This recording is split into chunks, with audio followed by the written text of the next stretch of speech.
Ya pemirsa, salah satu poin yang ingin diajukan oleh Hamas dalam kesepakatan antara rencana perdamaian ini adalah bantuan. Di mana Mas Umam tadi kita sebutkan bahwa syaratnya adalah 400 truk bantuan logistik yang harus masuk setiap harinya.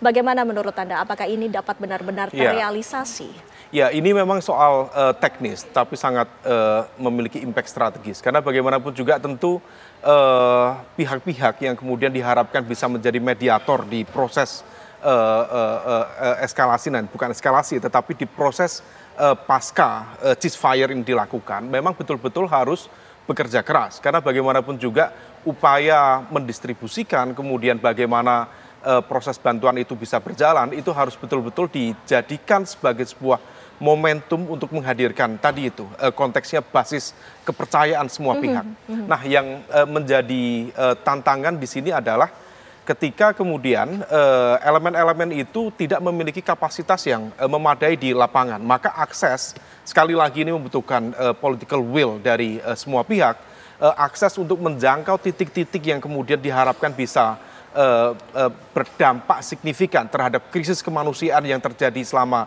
2 tahun terakhir, itu yang kemudian betul-betul dibutuhkan. Nah, oleh karena itu kalau misal kemudian negara-negara tadi yang menjadi promotor utama bagi ceasefire ini bisa kemudian bekerja dengan lembaga-lembaga multilateral yang lain, baik itu UN, representasinya dari UN, termasuk juga dari OIC, atau barangkali kalau misal Indonesia memungkinkan untuk membawa ASEAN Joint Forces, dalam konteks ini adalah humanitarian koridor misalnya, itu kalau misal bisa dilakukan akan jauh lebih efektif. Sehingga kemudian tidak hanya bergantung pada bagaimana kemampuan dari distributor dari masyarakat Palestina di tingkat lapangan, tetapi memang betul-betul bisa dikerahkan secara optimal. Tetapi sekali lagi ini hanya satu fase yang kemudian kita harapkan yang terpenting adalah hadirnya positive peace. Positive peace itu bukan sebagai sebuah entitas dari ketiadaan perang, bukan itu saja, tetapi betul-betul hadirnya rasa keadilan, rasa aman, dan sekali lagi trust. Nah, trust yang selama ini kemudian mencoba untuk dibangun itu seringkali kemudian terdegradasi oleh hal-hal yang tidak diprediksi. Nah, ini yang kemudian harus dijaga betul semua pihak. Saya berharap misal Presiden Prabowo juga bisa membawa aspirasi itu bukan hanya dalam konteks UNGA kemarin dengan narasi yang cukup lantang, tetapi betul-betul kemudian bisa di follow up secara clear di lapangan, terutama dalam proses mengamankan dan juga mendistribusikan bantuan tadi, sehingga kemudian proses lanjutan di tahapan-tahapan ceasefire itu bisa dilakukan secara optimal. Iya, tentunya kita juga harapkan bahwa penyaluran ini secara optimal bisa diterima oleh masyarakat Gaza. Namun Dr. Hadiki, kami ingin mengetahui secara hitung-hitungannya 400 truk bantuan logistik setiap harinya itu apakah sudah memenuhi ataupun cukup untuk warga di sana? Kalau secara potong lintang tentu tidak cukup, Mbak. Tapi kita melihat ini sebagai sebuah proses longitudinal gitu ya.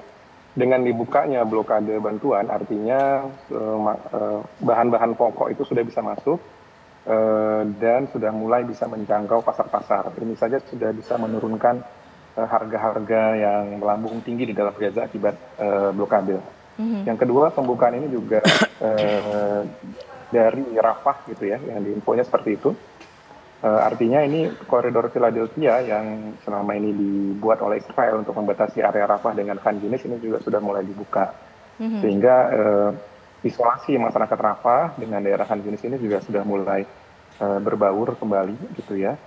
Dan akan mempermudah akses-akses baik dari Rafah ke Khan Yunis ataupun sebaliknya. Dan yang nomor 3, tentu kita harus melihat tahapan bantuan.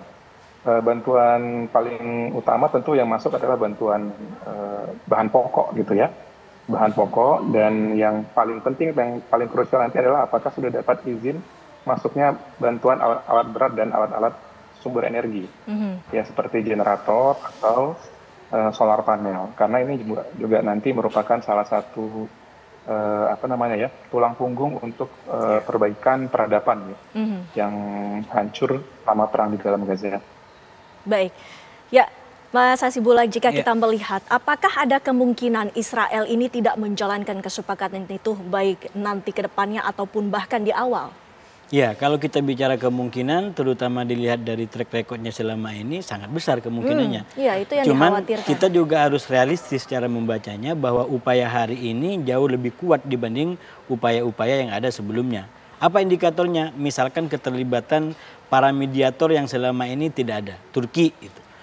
Turki all out, dia mendorong tercapainya gencatan senjata. Amerika, bahkan Trump dikatakan akan datang langsung ke Sharm el-Sheikh untuk tanda tangan. Artinya apa?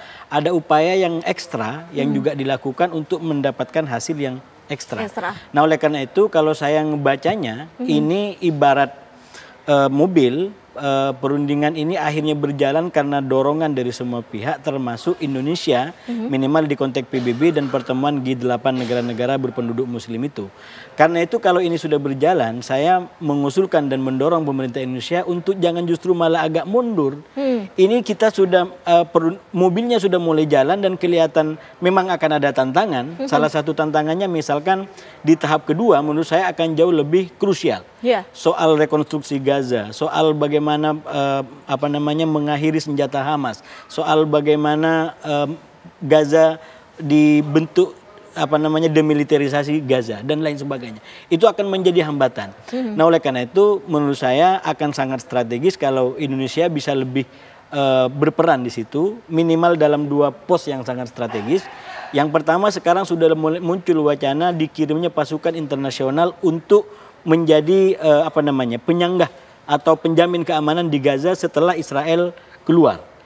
Dan sekarang negara-negara seperti Turki, Qatar sudah diberitakan akan mengirim, Amerika sudah akan mengirim pasukannya. Pak Prabowo sudah mengatakan akan mengirim pasukan. Ini adalah waktunya. Jadi harus ada langkah konkret di situ. Dan yang kedua, menurut saya yang jauh lebih strategis juga, saya selalu sampaikan, yaitu peran daripada Dewan Perdamaian yang itu nanti akan mengelola Gaza baru pasca perang yang sekarang akan diketuai oleh Trump dan di level implementatif itu adalah Tony Blair.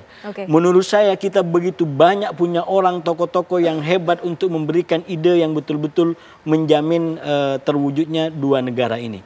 Dan saya sudah sampaikan juga di sini beberapa waktu lalu, kalau disebutkan lagi kayaknya mengulang-ulang, nggak enak juga. Tapi sekali lagi kita banyak punya tokoh yang punya pengalaman, komitmen dengan lintas iman, karena ini harus diterima di kedua belah pihak, bukan yang paling adil, tapi yang paling diterima oleh para pihak. Tony Blair orang yang saya yakin tidak akan dianggap adil, tapi dia paling diterima oleh Trump, bisa diterima juga oleh Timur Tengah. Begitu juga dengan tokoh-tokoh di kita, banyak bisa diterima oleh Barat, bisa juga diterima oleh negara-negara di Barat, di Timur Tengah. Nah, inilah menurut saya yang harus kita ambil, kita dorong pada momen sekarang yang saya ibaratkan seperti mobil, perundingan ini sudah berjalan dan kita tahu akan menghadapi tantangan, minimalnya tantangan dalam bentuk Gaza pasca perang dan perwujudan solusi 2 negara dalam bentuk Palestina merdeka dan Israel yang damai di sampingnya. Iya, Mas Umam, peranan dari PBB khususnya dari Dewan Keamanan PBB juga apakah juga perlu dalam hal ini dari adanya dibentuknya kembali resolusi seperti apa? Ya, kalau misal posisi dari UNSC dalam konteks ini Dewan Keamanan, lagi-lagi itu nanti yang akan menentukan bagaimana status sovereignty atau kedaulatan Palestina itu sendiri. Maka narasi atau gagasan besar yang sebenarnya sudah sangat lama dimunculkan terkait dengan solusi 2 negara, memang dalam konteks prosedur administratif di level piagam PBB sendiri nanti akan menentukan apakah sah atau tidak, ataukah disetujui atau tidak proposal itu. Maka memang ini menjadi sebuah wake up call bagi semua pihak untuk kemudian mendorong semua, termasuk dalam konteks ini tentu adalah Amerika.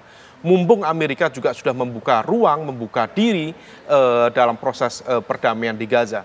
Tetapi sekali lagi itu adalah langkah yang nanti masih cukup panjang prosesnya. Kalau misal kemudian tahapan-tahapan ceasefire ini bisa kita lakukan secara optimal, maka kemudian upaya untuk kemudian mengegolkan, terutama terkait dengan proposal yang sudah disepakati di UNGA sebelumnya, kemudian bisa dibahas secara lebih detail di UNSC. Nah, oleh karena itu pembahasan post-konflik atau post-war governance, terutama di wilayah Gaza, itu menjadi penting untuk dilakukan. dioptimalkan sehingga kemudian dari semua pihak memang betul-betul bisa menghadirkan tadi ya, mulai dari teknis demilitarisasi, kemudian bagaimana membangun kebutuhan-kebutuhan teknis bukan hanya soal makanan, tetapi tadi soal power dan lain sebagainya, atau energi atau listrik dan lain sebagainya. Kalau misal kemudian itu bisa dilakukan, saya pikir upaya untuk mendorong lebih jauh lagi, terutama dalam perdebatan teknis di UNSC bisa dilakukan bersama-sama. Ya, kita harapkan juga bahwa gencatan senjata yang saat ini telah disepakati tahapan-tahapannya ini berlaku permanen sehingga tidak ada lagi perang ataupun konflik di Timur Tengah. Terima kasih Bapak-Bapak sudah hadir bersama kami di Apa Kabar Indonesia Malam.